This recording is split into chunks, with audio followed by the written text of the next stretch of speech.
اور بہت سارے شبہات جو ہیں وہ آئے مباہلہ میں بالکل کلیئر و واضح ہو جاتے ہیں، جس کے بعد کوئی ڈاؤٹ اور کوئی شبہ باقی نہیں رہتا۔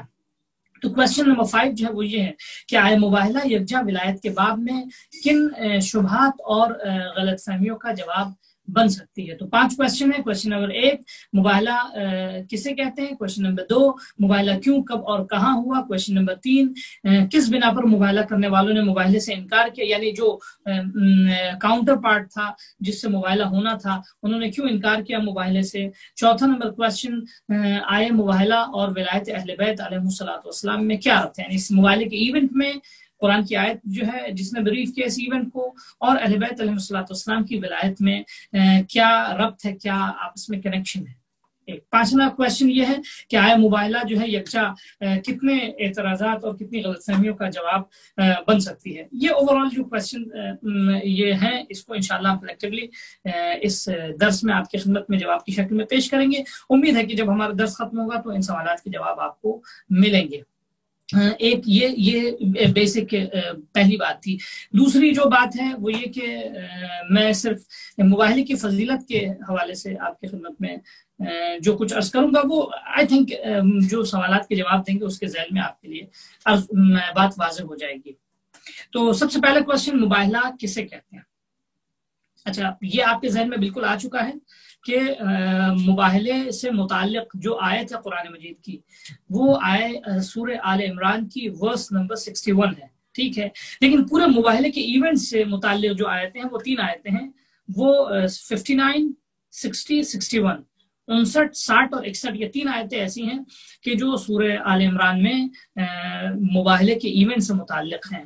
وہ کیا ہے آیتیں؟ میں آیتیں آپ کی خدمت میں پڑھ لوں اور انشاءاللہ جو ہے تاکہ آپ کے ذہن میں بھی، اور میں یہ بھی آپ کو سجیسٹ کروں گا کہ آپ اپنے سامنے قرآن بھی رکھیے اور قرآن رکھ کے سامنے ان آیتوں کو دیکھیے تاکہ آپ کو بھی بات واضح مکمل طور پہ سمجھ میں آ جائے۔ اعوذ باللہ من الشیطان الرجیم، بسم اللہ الرحمن الرحیم۔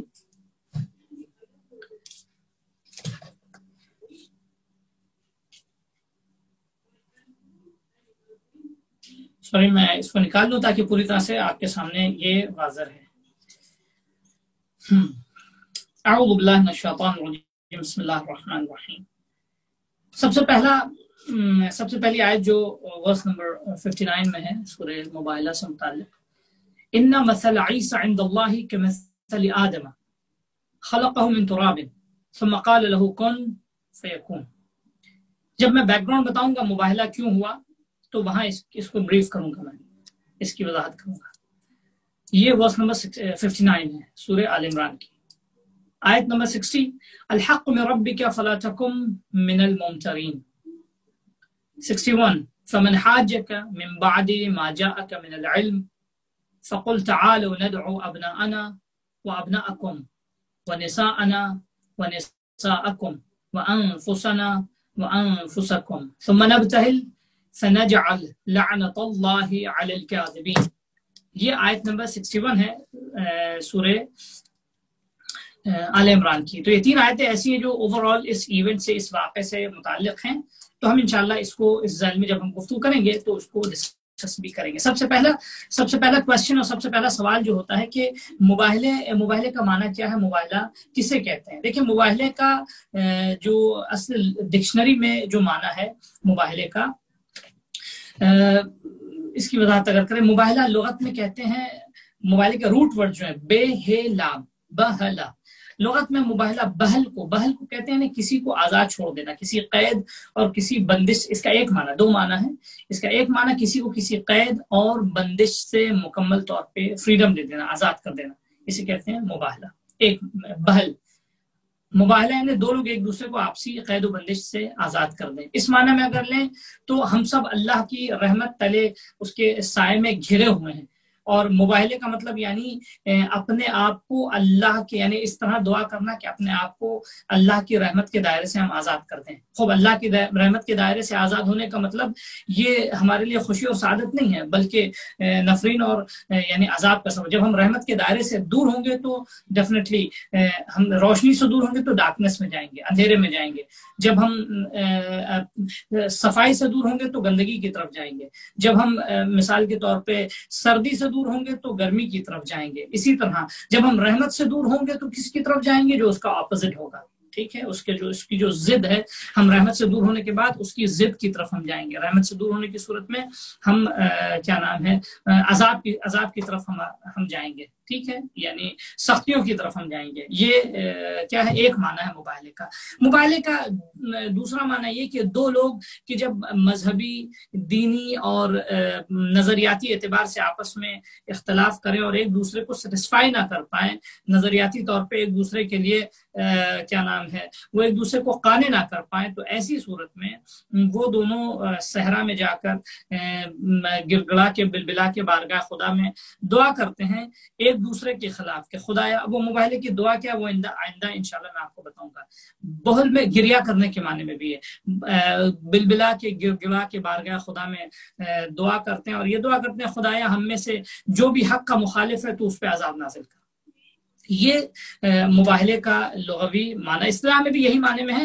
یعنی جب کوئی آپ کا مذہبی اصطلاحی معنی جو آج ہے اس کا اور یعنی اسلام میں جو اس کا معنی آپ استعمال ہوتا ہے وہ یہ ہے کہ کوئی بھی ہمارے دین کا مذہب کا اگر مخالف ہو اور کیا نام حقانیت کا منکر ہو تو ہم اس کو پہلے دلیل و گفتگو کے ساتھ اس سے کیا نیگوشیٹ کریں گے, اس کو بریف کریں گے, اس سے باقاعدہ یعنی اوپن ٹاک کریں گے. لیکن جب گفتگو, مذاکرہ اور نیگوسیشن یہ سب کسی نتیجے تک نہ پہنچ پائیں, اصولاً دیکھیں میں ایک چیز عرض کر دوں, اصولاً تو یہ ہے کہ ہر انسان کو اتنا عقل مند ہونا چاہیے کہ اس کے سامنے اگر کوئی دلیل پیش کی جائے تو اس کو دلیل کو ایکسیپٹ کر لے. مینس اگر پروف اوتھینٹک ہے, دلیل اگر مضبوط ہے, مستحکم ہے تو اسے وہ ایکسیپٹ کر لے. اگر کوئی واضح دلیل کو مان کے اگر یعنی واضح دلیل کو سمجھنے کے بعد بھی اگر اس کو ایکسیپٹ نہ کرے یعنی وہ فکری اعتبار سے بالکل پست انسان ہے, بالکل کیا نام ہے ایک دم یعنی بے خرد انسان ہے کہ جو ایک چیز کو ایکسیپٹ کرنے کے بعد بھی, ایک چیز کو ماننے کے بعد بھی عملی میدان میں اس کے آگے جو ہے خاضع نہیں ہوتا ہے. خوب یہ یعنی وہ انسان محترم انسان نہیں شمار کیا جائے گا اور محترم نہیں کہلایا جائے گا. تو یہ ایک بات آپ کی خدمت میں واضح رہنی چاہیے.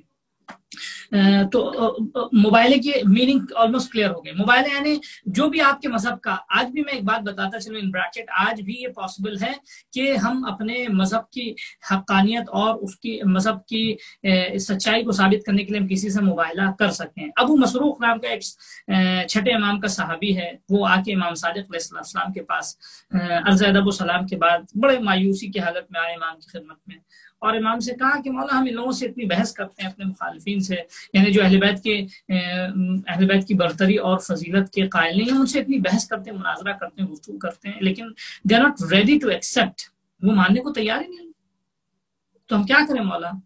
امام نے کہا دیکھو دلیل و گفتگو کے بعد سمجھانے سے اگر تھک جاؤ یو کان مثلا help them in that sense, آپ ان کو کچھ بیان نہیں سمجھا نہیں پا رہے ہیں اور they are not agree to accept it, وہ ماننے کو بھی تیار نہیں.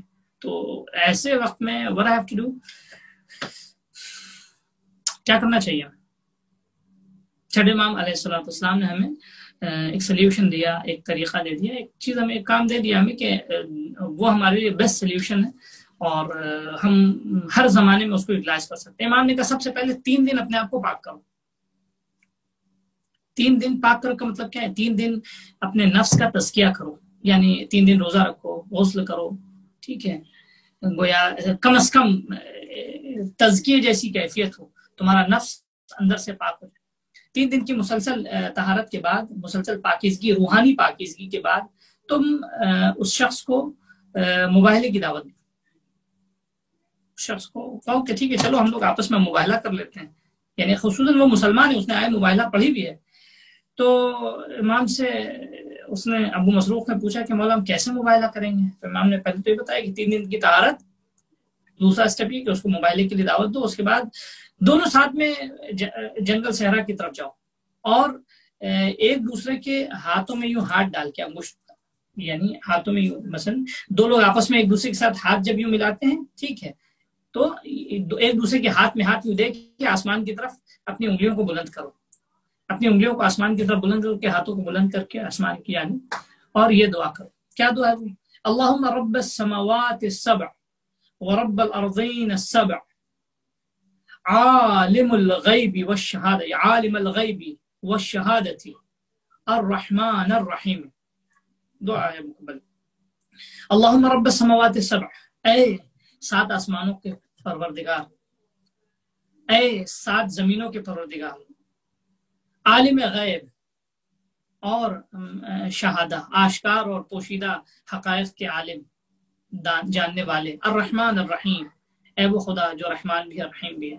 یہ کہہ کے بارگاہ خدا میں جو ہے وہ یہ کہے کہ خدایا ہم دونوں میں سے جو بھی حق کا منکر ہے تو اس پہ جو ہے عذاب نازل کر، تو اس پہ آسمان سے بلا نازل کر. اور پھر یہ کہے کہ خدایا اگر فلاں شخص، یعنی جس سے مباہلہ ہو رہا ہے، وہ اگر منکر حق ہے تو اس پہ تو آسمان سے بلا نازل کر، آسمان سے عذاب نازل کر. ٹھیک ہے، دونوں یہ کہیں، مثال دونوں فریق ایک دوسرے کے لیے یہی کہیں کہ خدایا، یعنی میں کہوں گا اپنے فریق کے لیے خدایا اگر یہ میرے ساتھ آنے والا شخص یہ فلاں ابن فلاں اگر مخالف حق ہے، یعنی اس کا مطلب کیا، میں حق پر ہوں اور وہ مخالف ہے، تو اس پہ آسمان سے تو عذاب نازل کر. اسی طرح وہ بھی یہ کہے گا خدایا فلاں ابن فلاں اگر مخالف حق ہے اور میں حق پر ہوں تو اس پہ عذاب نازل کر. چھٹے امام فرماتے ہیں کہ اس مباہلے کو اگر اس کی شرائط جو روحانی شرائط ہیں، تزکیہ نفس اور اخلاص، معنویت، اللہ سے رابطہ، ٹھیک ہے، معصوم ہونا ضروری نہیں ہے مباہلے کے لیے، غیر معصوم بھی یہ کر سکتا ہے. یہ اگر ہے، چھٹے امام فرماتے ہیں کہ بہت زیادہ وقت نہیں گزرے گا، کچھ ہی دیر میں جو ہے آسمان سے اللہ کا عذاب پھر نازل ہوگا اور خدا جو ہے وہ اس مباہلے کی استجابت کرے گا. تو یہ مباہلہ جو ہے اسے مباہلہ کہتے ہیں. مباہلے کے concept I think almost clear ہو چکا ہے. اب میں کویسچن نمبر 2 کی طرف جا رہا ہوں. کیا ہے کویسچن نمبر 2؟ دوسرا نمبر کویسچن ہمارا کیا تھا؟ مباہلہ کیوں، کب اور کہاں ہوا. سب سے پہلے یہ بتاتا چلو مباہلے کی آیت جو نازل ہوئی یہ مدینے میں نازل ہوئی، یہ مدنی آیتوں میں سے یہ آیت ہے ایک. اس کے بعد مباہلے کے لیے تقریباً نصارہ نجران کے نصارہ جو تھے، نجران ایک علاقہ ہے جو تقریباً آپ کے خدمت پیش کریں سعودی عرب کے ایکسٹریم ساؤتھ ایسٹرن علاقوں میں ہے، کہ جو تقریباً یمن سے قریب ہے وہ علاقہ. ٹھیک ہے، وہاں آلموسٹ کرسچن زیادہ تھے اس علاقے میں. تو وہاں کے رسول خدا صلی اللہ علیہ وسلم جب فتح مکہ ہو گئی تو اس کے بعد جب مسلمانوں کو تھوڑی اسٹیبلٹی اور مل گئی اور ان کی وسعت اور قوت میں اور اضافہ ہو گیا، تو پھر مختلف علاقے کے لوگوں کو رسول خدا صلی اللہ علیہ وسلم نے باقاعدہ لیٹر، دعوت نامہ اور ان کو باقاعدہ طور پر ان کو انوائٹ کیا، اسلام کی دعوت دی کہ وہ آئیں، اسلام میں باقاعدہ داخل ہوں اور اسلام کو ایکسیپٹ کریں. رسول خدا صلی اللہ علیہ وسلم کی دعوت پر مختلف لوگوں کا مختلف ریاکشن تھا. کچھ لوگ اسلام لے کر آئے، کچھ لوگوں نے اسلام قبول کیا، کچھ لوگوں نے مخالفت کی، کچھ لوگوں سے باقاعدہ جنگ ہوئی، کچھ لوگ جنگ میں شکست کرنے کے بعد، جیسے خیبر میں فرض کیجیے یہودیوں نے خیر وہ خیبر کے سبب کچھ اور تھا، وہ اپنی جگہ ٹھیک ہے، لیکن ان سے جنگ ہوئی. اس کے بعد وہ جنگ کے بعد جزیہ دینے کے لیے سرنڈر ہوئے. یا اس کے بعد جب رسول خدا نے سب کو لیٹر لکھا، دعوت نامہ دیا، اسلام کی طرف بلایا، تو جو لوگ مان گئے وہ مان گئے، جو لوگ نہیں مانے ان کو یہ تھا کہ یا وہ جزیہ دے، ٹیکس دیں، یا یہ کہ اس کا مخالفت پہ ان کو پنشمنٹ ملے گی. تو چنانچہ کرسچنز کا ایک بڑا ڈیلیگیشن جو ہے، جس میں اسقف اعظم، آرک بشاپ اور یہ شامل تھے، اور سب سے بڑے پادری اس زمانے کے، یعنی ان کے سب سے بڑی شخصیت ان کی وہ اس ڈیلیگیشن میں آئی. اور بہرحال اس کا پس منظر کیا ہے، وہ کس حلے اور لباس میں آیا. رسول خدا نے فرسٹ ڈے ان کو ایکسیپٹ نہیں کیا کیونکہ وہ بہت شاہانہ لباس میں تھے. رسول خدا نے ان کو یعنی یہ سمجھانے کے لیے کہ بہرحال ہم مثلا شاہانہ اور یہ مثلا زرق و برق لباس جو ہے ہمارے لیے ناپسند ہے، نہیں کہ ہم اس معنی میں ناپسند ہے، لیکن ایسی شخصیت رکھنے والے اور اتنی عظیم شخصیتوں کو کیا نام ہے اتنا زرق و برق و شاہانہ لباس جو ہے وہ زیب نہیں دیتا ہے۔ تو خیر نیکسٹ ڈے جب رسول خدا صلی اللہ علیہ وسلم نے انہیں ایکسیپٹ کیا تو ان کا سب سے پہلا سوال یہ تھا کہ کیسے پاسبل ہے کہ ایک انسان بغیر باپ کے اس دنیا میں آ جائے۔ ان کا پہلا کویسچن تھا نصارے نجران کا، ان کے اسقف اعظم کا۔ تو ان کے پہلے رسول خدا خاموش رہے تھوڑی دیر تک، آسمان کی طرف دیکھا، پھر سر جھکایا۔ تھوڑی دیر کے بعد اللہ نے جناب جبرائیل کے ذریعے یا رسول خدا صلی اللہ علیہ وسلم پہ آیت نازل کی، سورہ آل عمران کی آیت نمبر 59، ان مثل عیسی عند اللہ کمثل آدم خلقہ من تراب ثم قال له کن فیکون۔ ایک ساتھ دو جواب۔ سب سے پہلے یہ کہ ان مثل عیسی عند اللہ کمثل آدم، تمہارا سوال یہ کہ کیسے بغیر باپ کے جو ہے ایک انسان اس دنیا میں آ سکتا ہے۔ اگر یہ سوال تمہارا ویلڈ ہے تو سب سے پہلے جناب آدم کے بارے میں ڈاؤٹ کرو، جناب آدم کیسے بغیر باپ کے اس دنیا میں چلے آئے۔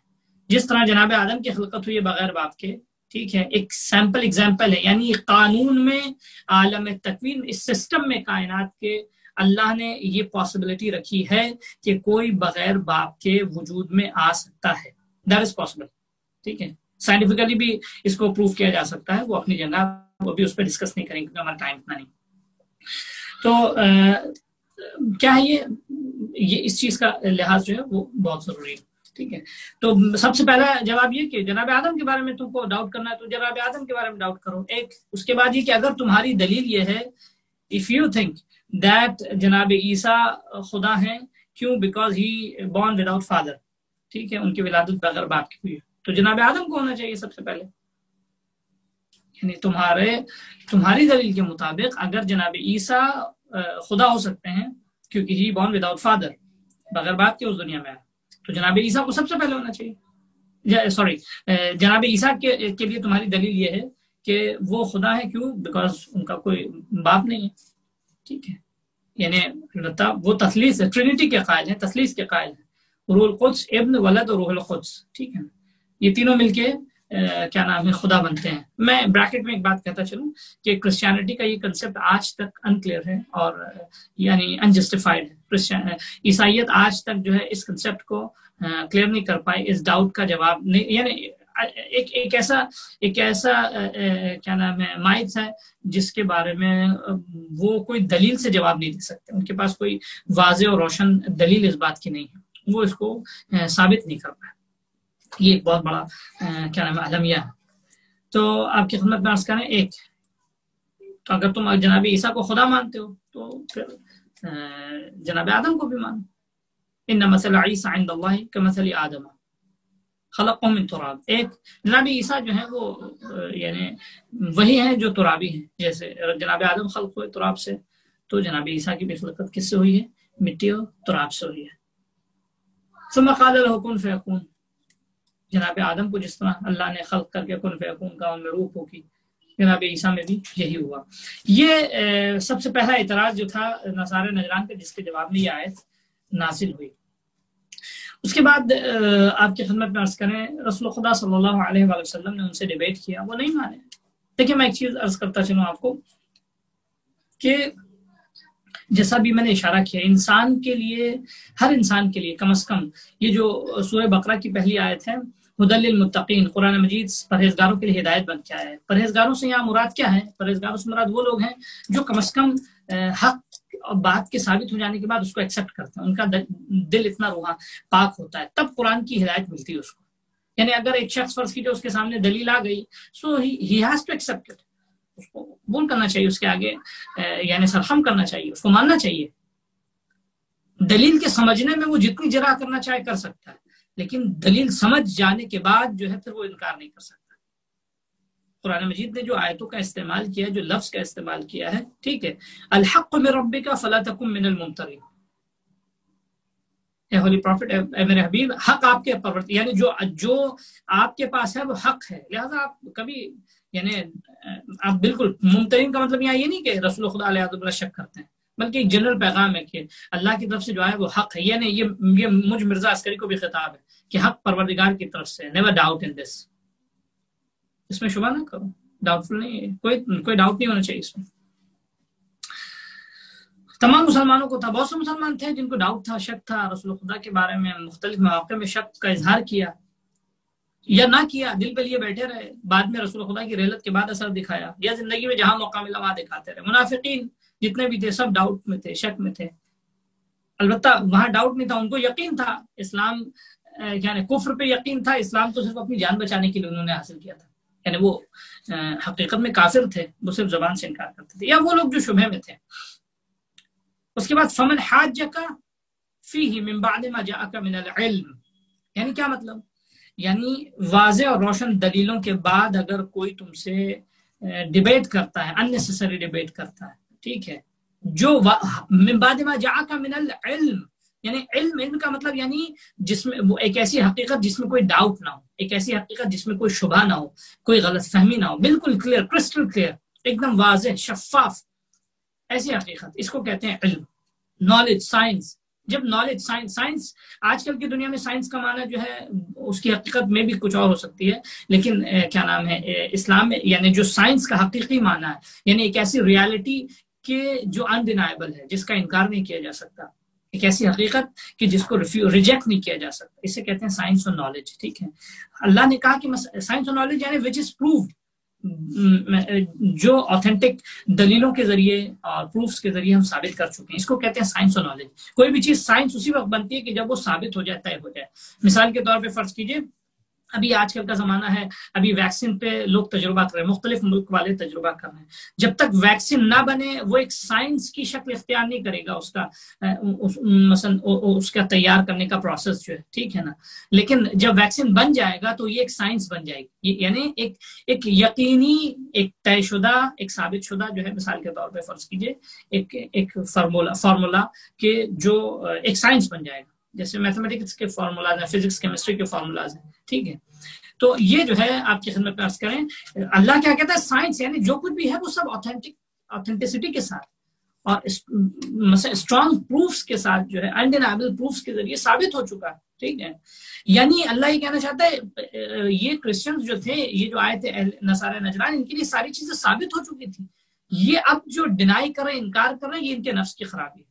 تو اب فمن جاءک یعنی فمن حاجک فیہ من بعد ما جاءک من العلم, علم آ جانے کے بعد اب جو کوئی آپ سے فمن حاجک فیہ من بعد ما جاءک من العلم, آپ کے پاس جو ہے علم آ جانے کے بعد, یعنی اب رسول خدا نے جو ان کو دیا تھا وہ ساری علمی دلیلیں تھیں, تو اب ان سے آپ کہیے وہ ہیلپ لیس ہیں, ان کو آپ یو کانٹ ہیلپ, ان سے آپ کہیے آؤ مباہلہ کر لیتے ہیں. تعالوا ندعو ابناءنا ابناءکم ونساءنا ونساءکم وانفسنا وانفسکم ثم نبتہل فنجعل لعنت اللہ علی الکاذبین. پھر ہم ابتحال کریں گے اور جھوٹوں پر اللہ کی لعنت بھیجیں گے. یہ رسول خدا صلی اللہ علیہ وآلہ وسلم نے مثلا نصارہ نجران کو کہا. اور مباہلے کے لیے پھر جو ہے وہ آپ کی خدمت عرض کریں, جب رسول خدا صلی اللہ علیہ وآلہ وسلم نیکسٹ ڈے آئے, اچھا کیونکہ مباہلے سے ایک دن پہلے, وقوع مباہلے سے ایک دن پہلے آئے تھے, تفسیر بھی نازل ہوئی. رسول خدا صلی اللہ علیہ وآلہ وسلم, فخر رازی نے اس روایت کو نقل کیا ہے, رسول خدا صلی اللہ علیہ وآلہ وسلم ایک کالی ابا, پشمی ابا, انہوں نے اپنے الفاظ میں کہا اوڑھ کے آئے, اور اس میں امام حسن کو شامل کیا, امام حسین کو شامل کیا, حضرت علی کو شامل کیا, اور امام شہزادی زہرا فاطمہ زہرا سلام اللہ علیہا صلوات اللہ علیہم اجمعین کو شامل کیا.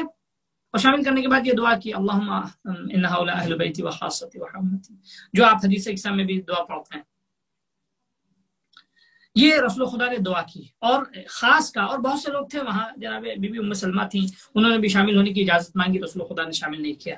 آپ یعنی اہل خیر میں سے ہیں لیکن ان اہل بیت میں سے نہیں. یعنی ابھی جن سے دین کو پروٹیکشن ملے گا وہ صرف یہی ہے. جو اہل بیت کا, میں ایک بات یہاں ضمنی طور پہ معنی بھی عرض کرتا چلوں, اہل بیت کا ضمنی طور پہ معنی جو ہے وہ اہل بیت یعنی لغوی معنی جو ہے وہ گھر والے سارے, تو رسول خدا کے جتنے بھی گھر والے ہیں ان کو سب کو شامل ہونا چاہیے, ٹھیک ہے نا. لیکن اصطلاحی معنی میں جب اہل بیت کہا جاتا ہے یعنی اہل بیت رسالت, نہ اہل بیت نبی محمد صلی اللہ علیہ وآلہ وسلم. رسول خدا کی پرسنل لائف کے اہل بیت نہیں, ذاتی زندگی کے اہل بیت نہیں, بلکہ یہ وہ اہل بیت ہیں کہ جو بیت رسالت کے ہیں, بیت رسالت کے کیا نام ہے، بیت نبوت کے معدن الرسالہ، مختلف الملائکہ، بیت نبوت اور رسالت کے جو اہل ہیں یہ ان میں شامل ہیں۔ اور فخر رازی نے خود اس بات کو کہا ہے کہ یہ ایک مثلا ایسی فضیلت ہے کہ جس کا انکار نہیں کیا جا سکتا۔ جب اس آیت کے ذیل میں انہوں نے تفسیر کی تو وہاں اس بات کا اعتراف کیا۔ فخر رازی کی تفسیر ہے مفاتیح الغیب، اور خود ایک بڑے اہل سنت کے مفسرین ہیں، مفسرین میں سے ہیں، مفسر ہیں۔ تو یہ مباہلے کا بیک گراؤنڈ تھا کہ کب اور کیوں ہوا۔ اب سوال یہ کہ مباہلہ، تھرڈ سوال، مباہلہ کرنے والوں نے کس لیے مباہلے سے گریز کیا، جن کو رسول خدا نے دعوت دی تھی؟ جب وہ نہیں مانے تو رسول خدا نے ان سے کہا کہ بھائی تم لے کر آؤ اپنے بیٹوں کو، اپنی بیٹیوں کو اور اپنے نفسوں کو لے کر آؤ، ٹھیک ہے، اور ہم دونوں چلتے ہیں صحرا میں جا کے ابتحال کرتے ہیں اور ایک دوسرے پہ لعنت کریں گے، جو جھوٹا ہوگا اس پہ لعنت ہوگی۔ تو رسول خدا صلی اللہ علیہ وسلم آئے، امام حسن، امام حسین، شہزادی زہرا سلام اللہ علیہ مولائے کائنات کو لے کر اپنے ساتھ جانے لگے، اور انہی کو لے کے گئے مباہلے کے دفاع کے لیے۔ میں ایک چیز آپ کی خدمت میں عرض کرتا چلوں بریکٹ میں، یہ مباہلہ رسول خدا کے پرسنل انٹرسٹ میں نہیں تھا، یہ مباہلہ اسلام کے انٹرسٹ میں تھا، یہ مباہلہ اسلام کے لیے تھا، یہ مباہلہ رسول خدا صلی اللہ علیہ وسلم کی رسالت یعنی قرآن کی حقانیت، رسول خدا کی حقانیت، دین مبین کی حقانیت، دین کی عظمت، اس کے لیے تھا۔ اب جو لوگ بھی آ رہے ہیں وہ اسلام کو پروٹیکشن دینے کے لیے آ رہے ہیں، وہ لوگ جو لوگ آ رہے ہیں مباہلے کے لیے وہ اسلام کو بچانے کے لیے آ رہے ہیں، وہ اسلام کے دفاع کے لیے آ رہے ہیں، وہ اسلام کے تحفظ کے لیے آ رہے ہیں۔ اس چیز کا لحاظ بہت کرنا ضروری ہے، کوئی یہ معمولی ایونٹ نہیں تھا، یعنی سب کچھ رسول خدا صلی اللہ علیہ وسلم نے داؤ پہ لگا دیا سب کچھ، یعنی یہ جو آ رہے ہیں یہ پروٹیکشن دینے کے لیے، یہ اسلام کے محافظ، اور قرآن مجید نے ان کو کیا نام ہے جو ہے وہ ان کو صداقت کی سند دی، یہ سچے ہیں کیا نام، اور جھوٹا جو ان کے مقابل میں آپ جو کیا نام ہے انکار کرے حق کا تو وہ جھوٹا ہے۔ تو رسول اللہ صلی اللہ علیہ وسلم ایک تو اچھا امام رضا علیہ السلام سے مامون کے دربار میں، مامون رشید تھا، بہرحال بہت سارے مناظرے، بہت سارے مباحثے اس نے کروائے امام رضا علیہ السلام کے مقابل میں، لوگوں کو لے کر آتا تھا، وہ صرف اس نیت سے کہ امام کو شکست علیہ باللہ ہوگی اور اس سے پھر اہل بیت کی عظمت کم ہوگی اور اہل بیت کی ابوت اور جو مقام لوگوں کی نگاہ میں ہے وہ کم ہو جائے گا۔ تو امام رضا علیہ السلام سے کسی نے پوچھا کہ خود مامون رشید نے بظاہر پوچھا تھا یا کسی اور نے سوال کیا کہ حضرت علی علیہ السلام کی کوئی ایسی فضیلت بیان فرمائیے کہ جس فضیلت میں کوئی بھی شریک نہیں، جو سب سے برتر فضیلت ہے قرآن مجید کی، ٹھیک؟ تو امام رضا علیہ السلام نے اسی مباہلے کی طرف اشارہ کیا کہ قرآن مجید کی ایک آیت ایسی ہے کہ جس کے فضل میں علی اور آل علی اہل بیت علیہ السلام، اہل بیت رسول اکرم صلی اللہ علیہ وسلم کی وہ فضیلت ہے کہ جس میں کوئی انسان بھی شریک نہیں، کوئی بھی غیر اہل بیت اس میں شریک نہیں ہو سکتا، کوئی بھی اس کا حصہ نہیں، کوئی بھی اس میں۔ کون سی آیت ہے؟ آیت مباہلے کی طرف اشارہ فرماتے ہیں کہ اس آیت میں نہ کوئی شریک ہو سکا، یہ ایسا شرف ہے کہ جو مخصوص ہے علی اور علی کے اہل بیت سے مخصوص ہے، اس میں دوسرا کوئی بھی شریک نہیں ہو سکتا، اس میں کوئی بھی دوسرا شریک نہیں۔ امام رشید، خیر امام حسن، امام حسین، حضرت زہرا سلام اللہ علیہ، امام رشید یہ سن کر جو ہے وہ گویا دانت پیستا رہا اور ہاتھ مل کے رہ گیا، لیکن امام رضا نے واضح کر دیا کہ یہ ایک شرف ہے، فضیلت ہے، ایک ایسی برتری ہے پورے عالم اسلام پر، تمام مسلمانوں پر، کہ اس برتری میں کوئی بھی شریک نہیں مولا کائنات کا، اس برتری میں کوئی بھی شہزادی زہرا سلام اللہ علیہ کا شریک نہیں، اس برتری میں کوئی بھی امام حسن، امام حسین کا شریک نہیں، سب سے عظیم ترین برتری، سب سے عظیم ترین شرف ہے۔ چنانچہ رسول خدا صلی اللہ علیہ وسلم نے ادھر تیاری کی، ان کو لے کے گئے۔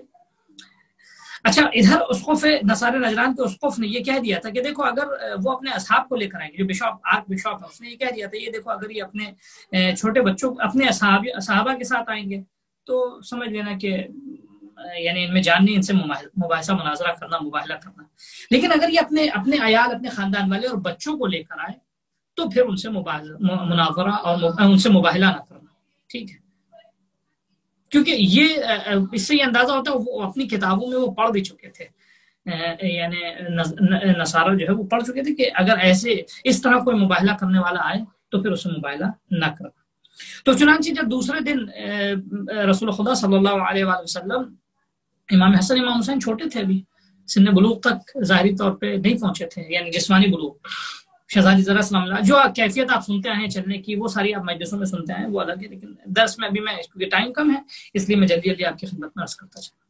امام حسن امام حسین کا دونوں ہاتھ پکڑا رسول خدا نے، شہزادی زہرا بیچ میں، رسول خدا آگے، مولا کائنات رسول خدا صلی اللہ علیہ وسلم اور شہزادی زہرا کے پیچھے لے کے گئے. اور دور سے جب نصارہ نجران نے دیکھا، اسقف اعظم نے کہا کہ دیکھو ان سے مباہلہ نہ کرو، کیونکہ میں چہرے دیکھ رہا ہوں ایسے، اگر یہ آسمان کی طرف ہاتھ اٹھا کے دعا کر دے اور یہ پہاڑوں کو کہہ دے تو وہ اپنی جگہ سے ہٹ جائیں گے.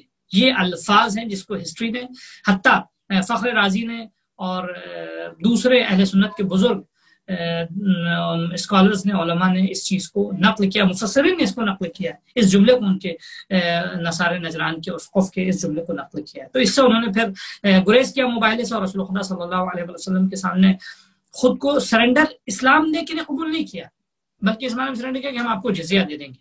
اس سے یہ ثابت ہوتا ہے کہ بہرحال کیا نام ہے، حق ثابت ہو جانے کے بعد اگر کوئی حق کو ایکسپٹ نہ کرے، قبول نہ کرے، تو یہ اس کے نفس کی خرابی ہے.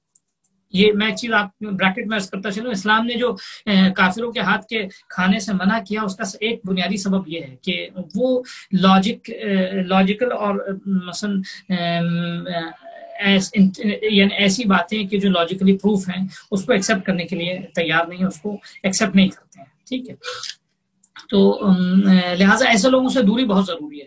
جو فکری اعتبار سے اتنے پست ہیں ان سے جو ہے وہ قربت اچھی نہیں ہے. ایسے لوگ جو ہے وہ کبھی فائدہ مند نہیں ہوں گے کہ جو اپنے نفس کے نہیں ہے. ایک چیز میرے لیے واضح ہوگی، میں کیوں نہیں اس کو ایکسیپٹ کروں؟ جو لوگ اپنے نفس کے نہیں ہیں وہ دوسروں کے کبھی نہیں ہو سکتے. لہٰذا ایسے لوگوں سے دوری اختیار کرنا بہت ضروری ہے. وہ اتنے نجس ہیں، پست ہیں کہ ان کے ہاتھ کا کھانا پینا بھی نہیں چاہیے.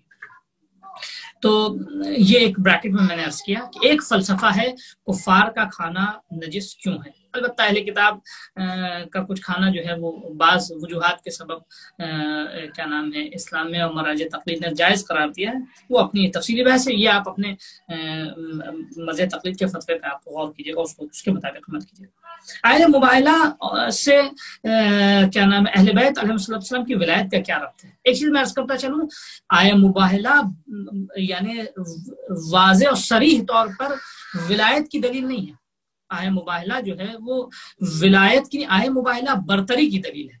اگر اس سے برتری ثابت ہو گئی، چوتھا کوشچن جو تھا ہمارا وہ یہ تھا کہ آئے مباہلہ اور ولایت اہل بیت علیہ السلام میں کیا ربط ہے. آئے مباہلہ ولایت کے لیے یوں صریح دلیل کے مثلا جیسے غدیر کے لیے من کنت مولا فہذا علی مولا، یہ حدیث جو ہے، یا فرض کیجیے الیوم اکملت لکم دینکم، جیسے اس سے مثلا یہ غدیر کے واقعے کے بعد یہ آیت نازل ہوئی ہے. یا مثلا انما ولیکم اللہ ورسولہ والذین آمنوا الذین یقیمون الصلاۃ ویؤتون الزکاۃ وهم راکعون، سورہ مائدہ کی آیت آپ کی خدمت میں عرض کریں. یا سورہ نساء کی دوسری اور جو آیتیں ہیں سلسلے میں ولایت کے باب میں. تو یہ آیت براہ راست مباہلے کا واقعہ جو ہے براہ راست ولایت کی دلیل نہیں ہے، بلکہ مباہلہ ولایت کے سلسلے میں اہل بیت کی ایلیجیبلٹی کو ثابت کرتا ہے کہ اگر رسول خدا صلی اللہ علیہ وآلہ وسلم کے بعد کوئی برتر تمام عالم اسلام میں ہے تو وہ اہل بیت علیہ السلام، اہل بیت رسول ہیں.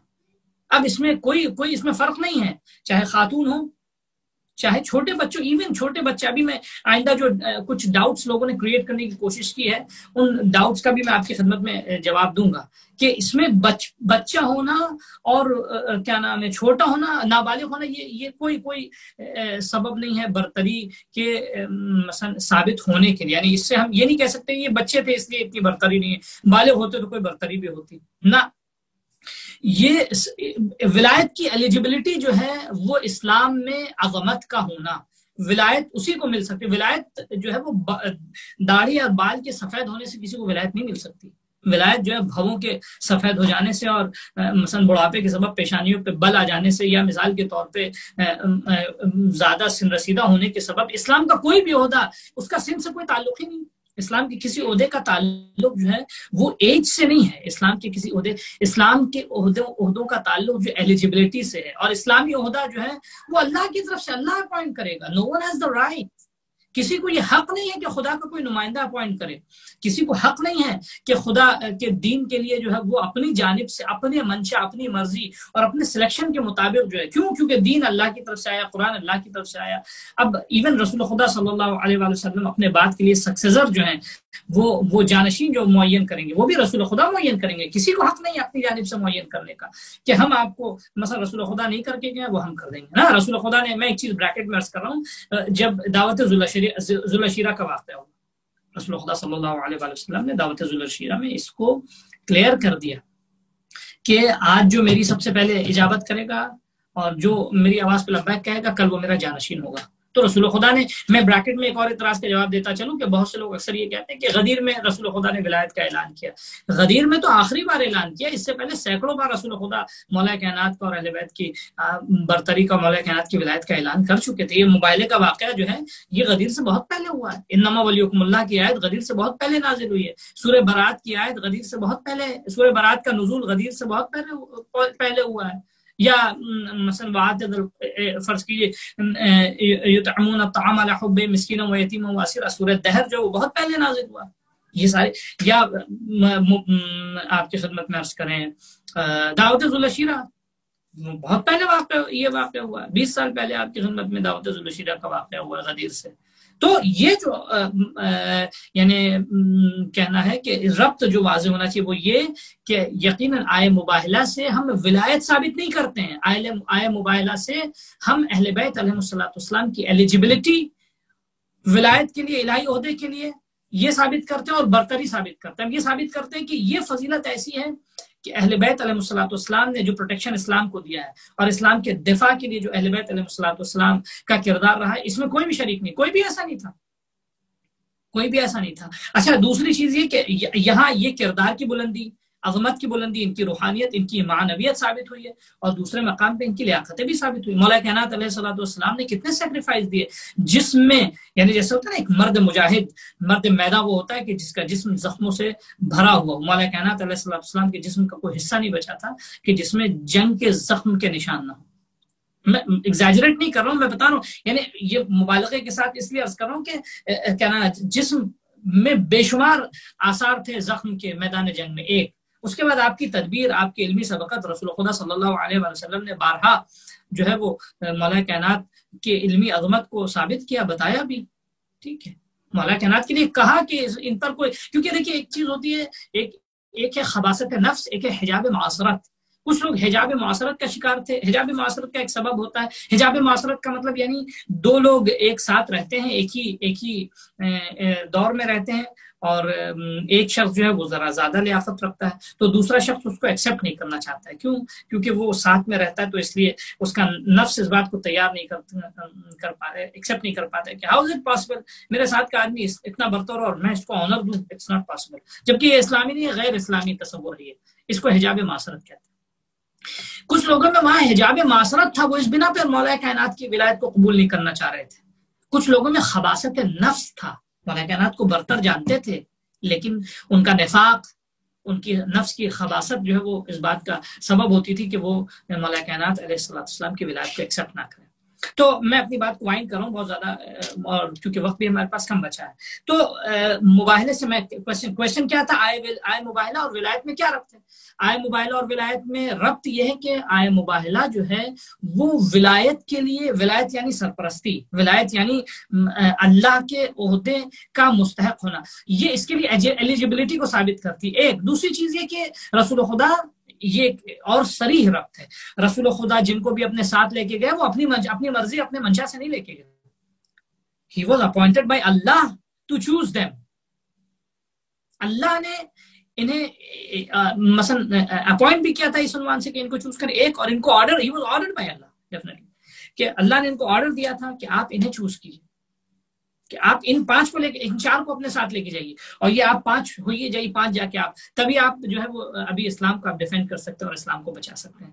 رسول خدا صلی اللہ, یعنی اللہ نے ان کو انتخاب کروایا. تو یہ انتخاب اللہ کا یہ صریح دلیل, یعنی جس کو کہیں ہم, یعنی رسول خدا کا انتخاب اہل بیت علیہ السلام کی ولایت کی دلیل ہو سکتی ہے. کیوں؟ کیونکہ اللہ کے حکم کے کسی اور کو کیوں نہیں انتخاب کیا رسول خدا نے؟ کتنے سفید ریش والے تھے, کتنے مثال کے طور پہ اور چھوٹے بچے تھے, لیکن یہ چھوٹے بچے دوسروں سے ممیز ہیں, یہ چھوٹے بچے عام بچے جیسے نہیں تھے. تو یہ رسول خدا کا انتخاب جو ہے اس بات کی دلیل ہے کہ اللہ کے نزدیک بھی یہ منتخب ہے. اللہ کے نزدیک بھی یہ چنندہ ہے، اللہ کے نزدیک بھی یہ سلیکٹیو ہے. اسلام کے دفاع کے لیے اللہ نے انہی کو معین کر رکھا ہے.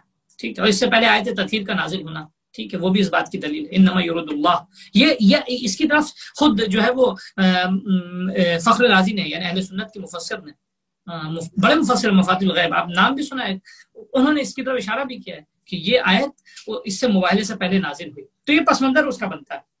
تو اس عنوان سے آیت مباہلہ میں اور آیت ولایت میں ربط، اس کو میں دو حصوں میں تاکہ آپ کے لیے بھی سمجھنا آسان ہو. سب سے پہلے صریح ولایت کا حکم نہیں ہے اس میں، لیکن ہاں ولایت کے لیے برتری اور ایلیجبلٹی اور استحقاق جو ہوتا ہے وہ اس آیت سے ثابت ہوتا ہے. دوسرے کہ رسول خدا صلی اللہ علیہ وآلہ وسلم دوسروں کو بھی لا سکتے تھے لیکن نہیں لے کر آئے، کیونکہ اللہ نے دوسروں کو لانے کا حکم نہیں دیا بلکہ ان کو لانے کا حکم دیا. یہ سلیکشن جو ہے رسول خدا کا ذاتی سلیکشن نہیں تھا بلکہ بحکم خدا تھا.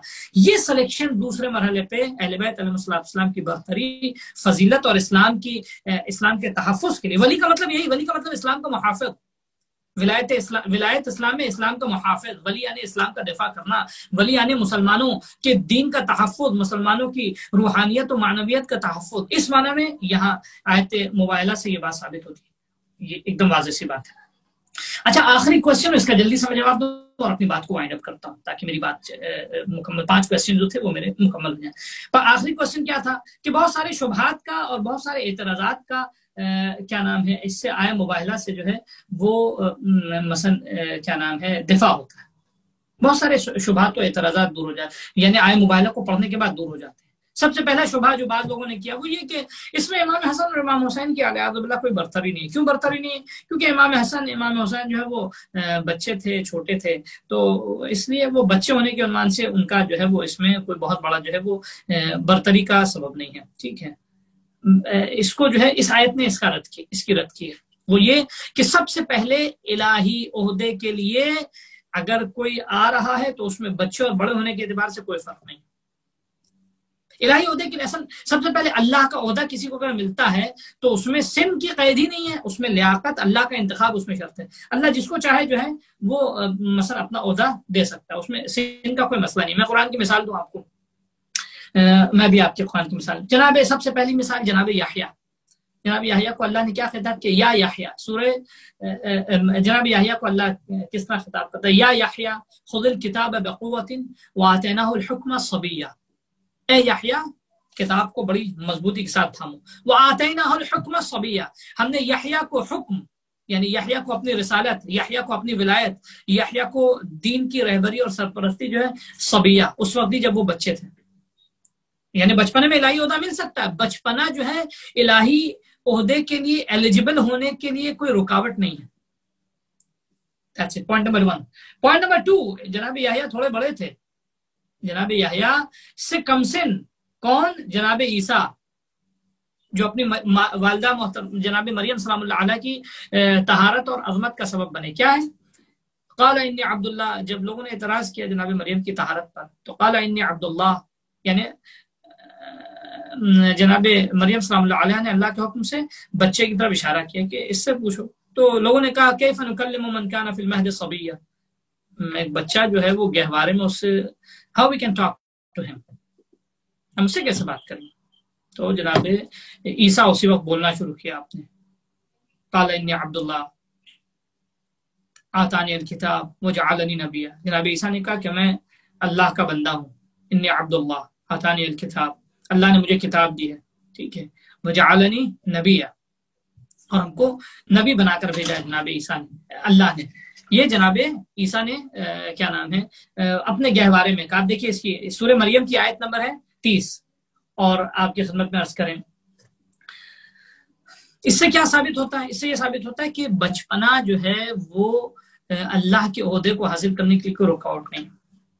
یہاں کیا ہے؟ یہاں آیت مباہلہ میں ابنا دونوں بچے تھے. ٹھیک ہے، لیکن ابنا یہ بچے ہونے کے باوجود بھی تم کل یہ دلیل لے کر نہ ہو کہ یہ بچے ہیں تو یہ کیسے ہمارے سرپرست و ولی ہو سکتے ہیں. جائے کہ بچے مولا کائنات کی ولایت کو بعض لوگوں نے اس لیے دوسروں کو ان کی کرسی پہ بٹھایا. ایک تو خیر غاضبانہ کیا نام ہے عمل تھا وہ، اور بٹھانے کے بعد جو دلیل ہے کہ وہ مثلا خلیفہ اول بہت سن رسیدہ تھے. نہ، سن کی کوئی قید ہی نہیں ہے. ان کے بارہ اپنا خود کا اعتراف تھا اپنی کیا نام ہے نااہلی کے بارے میں کہ وہ نہیں اس بار اس کرسی کے اہل نہیں تھے. وہ لیا شیطان یعنی خلیفہ دوم اول دونوں نے اس بات لیا شیطان یعترینی ہمارے سر پہ کبھی کبھی شیطان سوار ہو جاتا. فَإِذَا رَأَيْتُمْ فِي اعْوَجَاجٍ فَقَوِّمُونِي جب ہم پہ تم نے کجروی دیکھی تو ہم کو سیدھا کرنا. یہ کیسے ممکن ہے؟ جو شخص رسول خدا صلی اللہ علیہ وسلم کی کرسی پہ بیٹھا ہے جانشینی کو سنبھال رہا ہے تو اس کو تو ایسا نہیں ہونا چاہیے. اس کے لیے تو بہرحال ایک اہم مسئلہ ایک ذمہ داری ہے. وہ کیسے کم از کم یعنی خطا لغزش تو دور کی وجہ شیطان کی بات ہو رہی ہے. شیطان ہمارے سر پہ سوار ہو جاتا. تو یہ کہنا جو ہے کہ بچپنا تھا اصل ویلڈ نہیں ہے کیونکہ اللہ نے بچپنے میں عہدہ دے رکھا. ایک دوسری بات یہ کہ انفسنا نساءنا ابنانا جمع کا صیغہ آیا ہے تو خوب جمع کا صیغہ قرآن مجید میں 12 جمع کا صیغہ آیا. 12 ایسے موارد آئے ہیں کہ جن کے لیے مثال کے طور پہ اللہ نے جمع کے الفاظ استعمال کیے ہیں لیکن وہاں شخص کرنے والے ایک انجام تھے. ٹھیک ہے. بہت سے موارد ایسے قرآن مجید میں ہیں کہ جہاں صیغہ جمع کا استعمال ہوا ہے لیکن اس کے مصداق جو ہے اس کا ایک ہی تھا. میں آپ کو اس کی ایک دو اس کی مثال اور ایگزامپل دیتا ہوں آپ کو تاکہ جو تھوڑی سی اور کلیئر ہو جائے, تھوڑی سی بات واضح ہو جائے. میں اس کے بات کو ایک دو ایگزامپل کے ذریعے کیا نام ہے کلیئر کر دیتا ہوں کہ لفظ جمع کا استعمال ہوا ہے لیکن کیا نام ہے لفظ جمع کا استعمال ہوا ہے لیکن کیا نام ہے معنی جو ہے مفرد کا ہے. ٹھیک ہے. جیسے سورہ آل عمران میں لقد سمع اللہ قول الذین قالوا ان اللہ فقیر ونحن اغنیاء. ٹھیک ہے. یہ آیت ہے سورہ آل عمران کی آیت نمبر 181. اللہ نے بے شک اللہ نے جو ہے ان لوگوں کا یعنی لفظ کا ترجمہ میں کروں ابھی مصداق اس کا بتاؤں گا. اللہ نے ان لوگوں کی بات کو سنا کہ جنہوں نے یہ کہا کہ ان اللہ فقیر اللہ فقیر ہے ونحن اغنیاء اور ہم جو ہے مالدار ہیں. خوب یہ قول کس نے کہا تھا؟ ایک شخص نے کہا تھا. حی بن احطب یا حی بن غنحاس یا حی بن احطب ایک شخص تھا یا اس کا حی بن احطب نام ہے یا غنحاس نام ہے اس کا. خوب ایک شخص نے کہا لیکن وہ لفظ کیا استعمال ہوا؟ الذین کا استعمال ہوا. الذین عربی میں جمع کا لفظ ہے. اس کے علاوہ دوسری مثال آپ کی خدمت میں عرض کریں سورہ آل عمران کی ورس نمبر 173 آیت نمبر 173 الذین قال لهم الناس قد جمعوا لکم فخشوہم فزادہم ایمانا وقالوا حسبنا اللہ ونعم الوکیل. ٹھیک ہے. اس آیت کو 173 آیت ہے. وہ لوگ کہ جن کو کچھ لوگوں نے کہا یہ الذین اصل مورد شاہد مثالیں ہیں. سورہ آل عمران کے قرآن کھول کے دیکھیے گا. آل عمران کی 173 آیت یہاں الذین کا استعمال ہوا انہیں وہ جن لوگوں نے ان لوگوں نے کہا. ٹھیک ہے. خوب کہنے والے ایک شخص تھا. وہ کون تھا؟ نعیم بن مسعود اشجعی نام کا ایک شخص تھا کہ جس نے جو ہے مثلا لوگوں کو مسلمانوں کو ڈرانے کے لیے کچھ ایسی بات الذین کا لفظ استعمال ہوا. تو کہنے کا مقصد کیا ہے کہ لفظ جمع کے بہت سے موارد میں استعمال ہوئے ہیں لیکن ان سے مراد مفرد ہے. خوب یہاں ابنانا میں 2 بچے آئے. چلیے اس سے بحث نہیں ہے. عربی میں جمع جو ہے وہ 3 یا 3 سے مافوق ہے تو وہ بھی ابنانا میں بھی کوئی اور تھا ہی نہیں اس لیے ان کے علاوہ کہ جو دین کا دفاع کر سکتا ہے. نساء انا میں صرف شہزادی خاتون آئی ہیں شہزادی زہرا سلام اللہ علیہا. وہاں نساء میں جو ہے وہ اور کوئی دوسرا نہیں آیا ہے. انفسنا میں صرف مولا کائنات آئے ہیں. تو ان کے لیے ایک تو یہ کہ کوئی اور تھا نہیں ان کے علاوہ جو اس وقت آ سکتا دین کے دفاع کے لیے. دوسرا یہ کہ ان کے لیے بھی اگر جمع کا صیغہ استعمال ہوا تو قرآن مجید میں دوسری اور نظیریں پائی جاتی ہیں کہ جن میں جمع کا لفظ استعمال ہوا ہے لیکن معنی مصداق ان کا ایک ہی ہے. ٹھیک ہے. تو یہاں تک ہماری بات یہ کلیئر ہو جاتی ہے اس سلسلے میں. بہرحال ہمارا وقت بھی آلموسٹ ختم ہو رہا ہے. میں اپنی بات کو وائنڈ اپ کر رہا ہوں. ہمارے 5 کوسچنز تھے اس کو ذہن میں رکھیے گا. مباہلہ کسے کہتے ہیں؟ مباہلہ کیوں کب اور کہاں ہوا؟ تیسرا یہ کہ کس بنا پر مباہلہ کرنے جو لوگ آئے تھے عیسائی انہوں نے گریز کیا وڈرا کیا انہوں نے. چوتھا سوال یہ تھا کہ آیا مباہلہ اور ولایت میں کیا ربط ہے؟ 5واں سوال یہ تھا آیا مباہلہ جو ہے یکجا کن اعتراضات کا جواب بن سکتی ہے. امید ہے کہ باتیں ہماری کلیئر ہوگی. کچھ بھی فردر ڈاؤٹس ہوگا آپ کیا نام ہے اپنے علاقے کے علماء سے دریافت کر سکتے ہیں. اس سلسلے میں مزید اسٹڈی کیجیے. بارگاہ خدا میں دعا ہے کہ خدایا ہمیں اہل بیت کی ولایت کو درک کرنے اور سمجھنے کی زیادہ سے زیادہ توفیق عطا کرے. ہمیں ولایت کی راہ میں ثابت قدم رکھے اور دشمنان ولایت کی ہدایت ہو اور ہمیں دشمنان ولایت کے شر سے اور عالم اسلام کو ان کے شر سے محفوظ رکھے. امام زمانے کے دور میں تعجیل ہو. ہمیں ہماری نسلوں کو امام کا ناصر و مددگار بننے کی توفیق ملے. السلام علیکم ورحمۃ اللہ